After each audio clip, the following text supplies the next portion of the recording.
मरने के बाद मनुष्य के साथ जाती हैं ये 5 चीजें। नंबर 1, संचित कर्म। गीता में कहा गया है कि मनुष्य जीवन बिना कर्म के संभव नहीं है। हर पल मनुष्य अच्छे या बुरे कर्म करता है।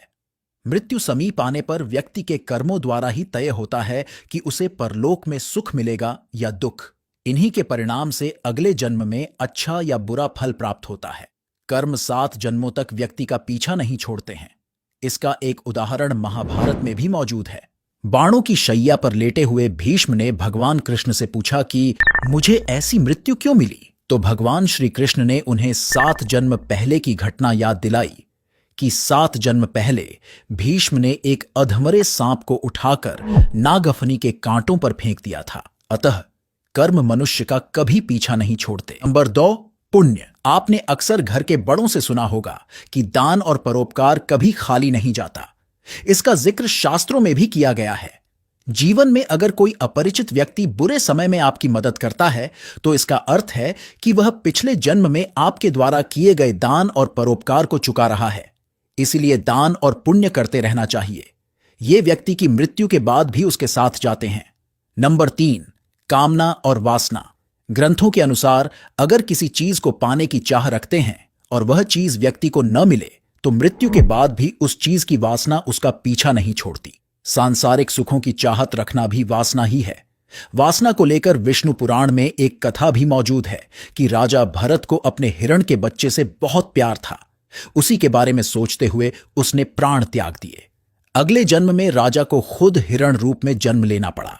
इसलिए कामना और वासना को अपने मन में हावी नहीं होने देना चाहिए। साथ ही किसी भी चीज को लेकर अधिक मोहमाया नहीं रखनी चाहिए। नंबर 4, ज्ञान। श्री भगवद गीता में भी इस बात का जिक्र किया गया है कि ज्ञान और दान कभी नष्ट नहीं होता। ज्ञान व्यक्ति को भीड़ में सबसे अलग करता है। ज्ञान के बल पर ही आप अपनी एक अलग पहचान बनाते हैं और लोगों पर अपनी छाप छोड़ने में कामयाब रहते हैं।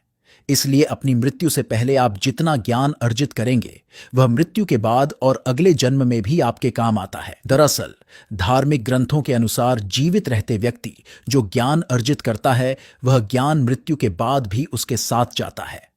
इसलिए अपना समय अच्छा ज्ञान अर्जित करने में लगाएं। नंबर 5, कर्ज। धार्मिक ग्रंथों में बताया गया है कि कर्ज कभी भी व्यक्ति का पीछा नहीं छोड़ता। अगर किसी व्यक्ति ने आपका भला किया है तो उसका ये ऋण जैसे ही मौका मिले तुरंत उतार देना चाहिए। समय रहते अगर आप किसी का ऋण नहीं उतारते हैं तो उसे जन्म जन्मांतर तक चुकाना पड़ता है। अगले जन्म में वह कर्ज किसी भी रूप में आपको चुकाना पड़ सकता है। साथ ही अगर आपने किसी को कर्ज दिया है और उस व्यक्ति की मृत्यु कर्ज चुकाने से पहले ही हो जाती है तो आपको भी बार बार जन्म लेना पड़ सकता है।